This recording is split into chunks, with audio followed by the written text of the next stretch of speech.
Good day there once again, viewers. This is your mate Kamikaze78 here, coming to you guys with some more Planetside 2 content. And today, guys, yeah, we've got a hell of a video to discuss today, and a lot of things to discuss for that matter. As you guys know, last week we had the developer live stream for Planetside 2, the first one that we had gotten in a very long time, and there was promises for it to be a huge one with a lot of cool stuff to be announced. Now, I personally wanted to get a video out discussing this dev stream out a lot sooner, but life got in the way, and I'm also kind of glad I did hold off now because, well, quite frankly, a lot has happened after that dev stream that now sort of encapsulates a greater conversation about where we're at with the Planetside franchise. And the big thing that did drop that I didn't think we'd be seeing anytime soon was the cancellation and shutdown of Planetside Arena. Now, I honestly thought that we would have had at least 6 more months of the devs trying to save it with new game modes and, you know, extra weapons and extra progression, but alas, here we are. And you guys know my opinion on Planetside Arena. I think it always had some amazing potential to go places. I never really wanted it to fail. I always hoped that it would come back and have a resurgence in a certain way. You know, an arena shooter in the Planetside franchise would have been great. Planetside shooting mechanics in a more competitive light would have been a great way to expand on the franchise and test out new mechanics for a potential full-fledged Planetside 3 to bring about new audiences to this struggling franchise, because let's be honest, that's where we're at right now. But Planetside Arena didn't survive due to its misguided beginnings and rather confused development. The developers were very sold on this idea of creating a battle royale game in a market that was heavily dominated already by key contributors, and was going to release a game that was paid to play in a market that was dominated by free-to-play games. I don't really know what they were thinking here. If they had chosen to go down a route of capture the flag, domination-like game modes, hell, even go with some TDM or some search and destroy-like game modes, they could have had something to go off of here, but they decided for some reason to go for a rather painfully average battle royale that, yes, had the concept of having huge battles, but on its own, that wasn't enough to sell it and make the community look past the rather bland gameplay that was also there. So, had Planetside Arena focused on different types of game modes, maybe with a bit of a Planetside 2 scale touch to it, we could have had something really, really interesting here, but alas, we got a battle royale that just simply didn't fit in the market, and as a result, here we are today. GG's Planetside Arena, you tried. I never want games to fail, but unfortunately that is the hand that the game was dealt. Which now places us to today. There's a lot of what if currently circulating through the community, and especially on Reddit. You know, what if the devs who were working on Planetside Arena the whole time were working on Planetside 2? What features could have come, or would we be playing on Oshur right now? I mean, they basically built a new continent for Planetside Arena's Battle Royale mode. Imagine if that was Oshur for Planetside 2. There was a lot of potential potentially missed here. But nowadays, and Sirius touched on this in his latest video, I think now there's no real point running around in circles asking what if time and time again. You know, what has happened has happened. There's no point in looking back to the past and reminiscing on that now. We need to focus on the now and what the game needs, looking forward towards completing the features that were left behind and the stuff that is unfinished or bugged as shit in the game right now. Things like the plethora of bugs that have riddled the game for yonks, like the critical chain bug, the teleporter bug. You guys get the idea. Take some time to clean house and have a clean slate to add content onto with. I feel as though the developers could start adding content to Planetside 2 like no tomorrow now, and we'd still have a very sour taste in our mouths because there's still too many bugs in the game. And if we were to start adding more and more content now, chances are we're going to add more and more bugs. So I think the devs really need to take a step back and clean house in this sense. The game also needs some serious optimization work to allow for people to play the game on PCs that don't rival Silicon Valley supercomputers. This is a game from 2012, for God's sakes. 144 FPS on a setup like mine shouldn't be a pipe dream, and I feel as though a lot of people who come to the game for the first time are going to see that it's a game game from 2012, so they're like, cool, my system should be able to run this. They get into it, and all of a sudden they've got to go down to potato settings just to get 60 FPS. That is not a well-optimized game in 2019. So some optimization work needs to be done, and it shouldn't just be optimization that's added in with DirectX 11 only to bug the crap out of the game and then, just fall back down the optimization line once again. And finally, systems that need to be further fleshed out, like the implant system, the resource system. By the way, yeah, this system still had plans to be further expanded on back when it was originally implemented, and features like the intercontinental lattice are still nowhere to be found. The game needs to get itself together and finish the collection of content that is still in this quote-unquote Phase 1. Planetside 2 has had a tradition of releasing content in this Phase 1 state. The developers need to take some time to go back and flesh out these systems and actually make it a complete game with what we have so far before we start adding new crap.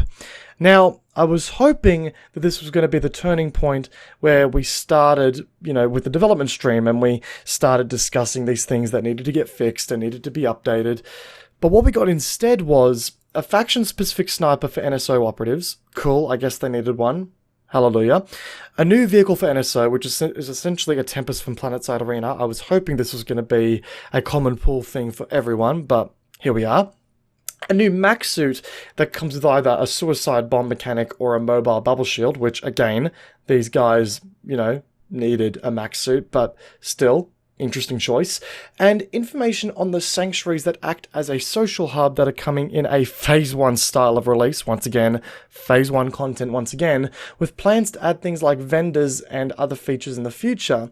And the thing that really got my panties in a twist was a discussion surrounding ISO 4, and the fact that Rel sort of said that they couldn't tweak the grind to be more player-friendly because it may quote-unquote upset the economy of the game. And there was also a lot of secretive talk about features coming in the early stages of 2020. Now, yeah, this dev stream was a huge disappointment to, I think, many people. Many people. There were a few people in my Discord who were very, very happy about it, but they mainly play NSO operatives primarily. To all the other players who play this game for free and essentially don't enjoy NSO operative gameplay, they got sweet fuck all out of this. And I actually don't understand why the developers felt the need to delay the live stream and this is all they had to show for it. Like, there was talk of this dev stream being huge and being a massive turning point for the game. There was a lot of hype surrounding it. And all we got was a bunch of NSO related stuff. I was really hoping for a lot more. I was hoping for discussions on bug fixes. I was hoping for complete feature overhauls on the implant system side of things. I was hoping for talk on Assure. We got absolutely none of that. And, they started talking really secretive about things they're going to be working on for 2020. And I'm like, guys, you've got a community here that is on the breaking point right now, and there's been a lot of questionable decisions surrounding this game as of late. I don't really understand why the developers need to be secretive about this. At least give us a hint as to what you're working on. Like, the Planetside 2 team used to have a roadmap that looked at least 6 months in advance. I don't see why we have to start playing all secretive now with a community that needs to know what's happening with this game that is right now in a really questionable state. There was no talk of fixing up current bug fixes. There was no talk of completing features that have been in a Phase 1 state for years now. And the only thing that we heard about that's going to be a thing for all players is sanctuaries. Now, sanctuaries were a thing back in Planetside 1, but not in this form. Sanctuaries here are a social hub that I'm assuming they're planning to use to sell more things through these quote-unquote vendors, but they're not like what they were like in Planetside 1, and I don't think there's been a single person in the community that's really asked for a social hub in Planetside 2, and I don't really see the reason for that to exist right now. I think there's plenty of much more important features and things that need to be fixed. Hell, for one, I think there definitely needs to be a lot more discussion surrounding the implant system. Rel kind of just shoved it to the side, shoved the entire conversation point surrounding implants to the side, and I'm willing to bet that's because there was a suit on the other end of the camera holding a gun to his head, but that's a whole separate conversation. At the end of the day, guys, the implant system definitely needs to be updated, and to say that it's going to break the economy of the game by becoming more player-friendly, to me, is a big question mark surrounding this title. Yes, the implant system is making you guys money right now, but is some of the dirtiest money that exists in this game right now, and therefore desperately needs to be changed. But I don't know, guys, I found this dev stream to be rather disappointing and rather lacking, and I don't get the shroud of mystery that is surrounding the game right now and what the devs are actually working on. I don't get why they have to, hold off on telling us these things. Why not just tell us that they're working on it? I think that would give the community a whole lot more confidence in the company and in the game overall if we just knew what was being worked on. And we definitely need to go back and fix the features that are in the game right now and the bugs that are in the game right now to clean slate this game and set it up for a good year in 2020. Because I'm willing to bet, guys, that if the devs fumble about a lot this year with Planetside 2, this may be the game's last year of it being really competitive and having a really good development cycle. DBG is now essentially pouring all of their assets into this one game after the failure of PSA. If they don't use those resources correctly and turn the game around this year, DBG are simply not going to see a return coming from the franchise for what they paid for. And who knows, the game may be sold off to a different development company, it may be late, there may be huge staff layoffs once again, or the game may just go into a dormant update state where no new features are coming and it's mainly fixing up with bug fixes and stuff like that. I don't mean to be cynical in this video, guys, but I was really let down by the development stream. I was really hoping for more conversation on more important things that definitely need to come to the game before sanctuaries and updates to NSO operatives. I know that's going to piss off a lot of people who play the NSO operatives, but quite frankly, guys, there's a lot more features that need to come before that. Hell, people I know were asking like mad about Exceptional 2 and what was going on with that directive reward system, and I'm pretty sure the developers didn't even answer those questions. And the latest set of directives to have launched come with a cold heart implant as a reward, which it means sweet fuck all to TR and to NC. So the last award of that directive line is an implant that half or 2/3, of the player base can't even use.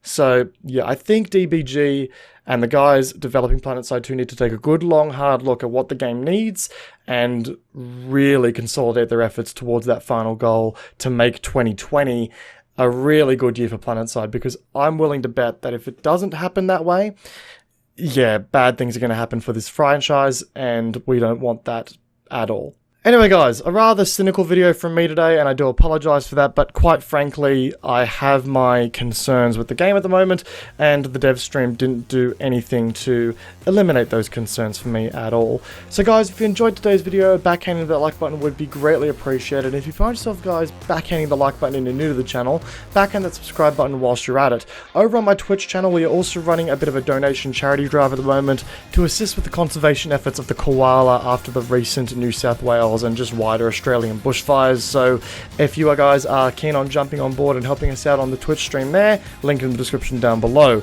Leave a comment down below, guys, as to what your thoughts are on Planetside 2 at the moment. I'd love to hear what you guys all have to say. But guys, as per always, I hope you enjoyed today's video. Peace out, and I'll see you guys all in the next one. Take care, guys. Have a good one.